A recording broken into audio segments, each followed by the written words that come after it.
Katulad gawa ng ating pinag-uusapan, sinaktan, inabuso. Are you trapped by chains of shame, unforgiveness, bitterness, because of the trauma that you have experienced in your life? You know, learner, Jesus can set you free. Kaya kang pagalingin ng Panginoon. All it takes is a prayer to surrender everything to Him.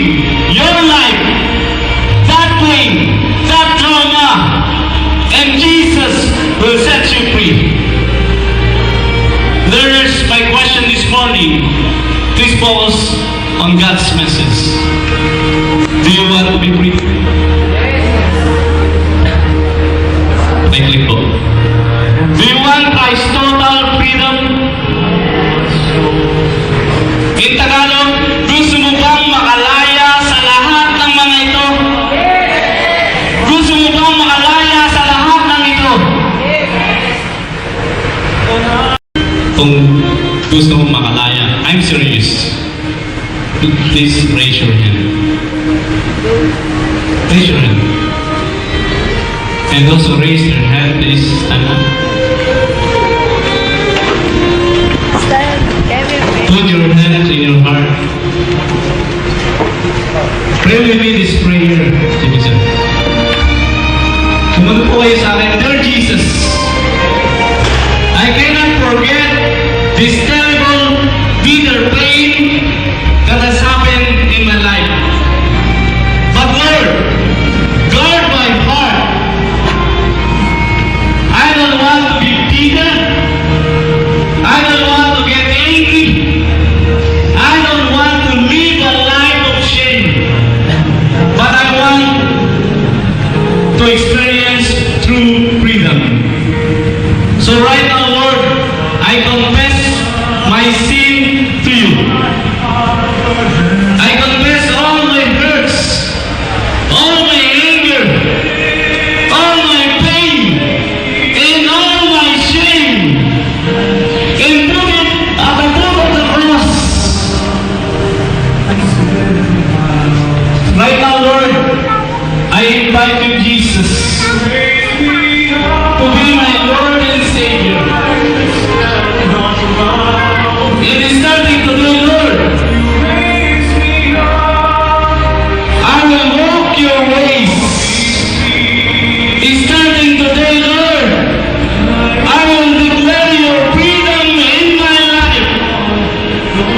And by faith, I receive total release and thank you for it. We ask this thing. In Jesus' name we pray. Know and understand that forgiveness is a process.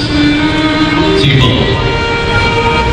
You need to come before the Lord and release that person. Release that person. Release that person. The one that inflicted you so much hurt and pain. And bring that person at the foot of the cross. Bring that person's name at the foot of the cross. So that Christ can totally restore you and take you from glory to glory.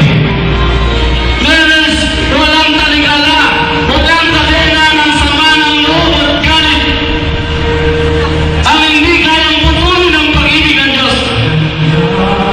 You know the message of the cross is the message of victory. That's why Christ came to deliver you, to deliver you, to deliver you.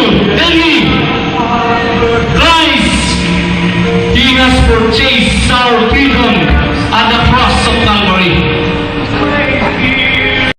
See you at your graduation.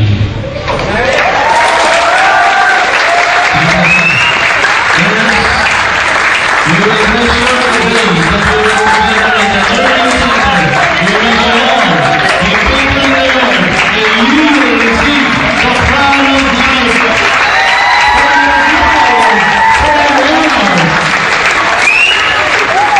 Thank you so much, Lord. In Jesus' name. Amen. Pastor Ray, wag ka po muna mapalit.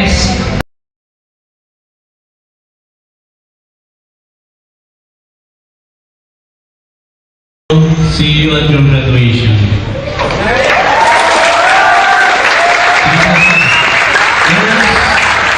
We will measure the way that we will together at the learning center. We measure all the people in the Lord, and you will receive the crown of life for your honor. Thank you so much, Lord. In Jesus' name.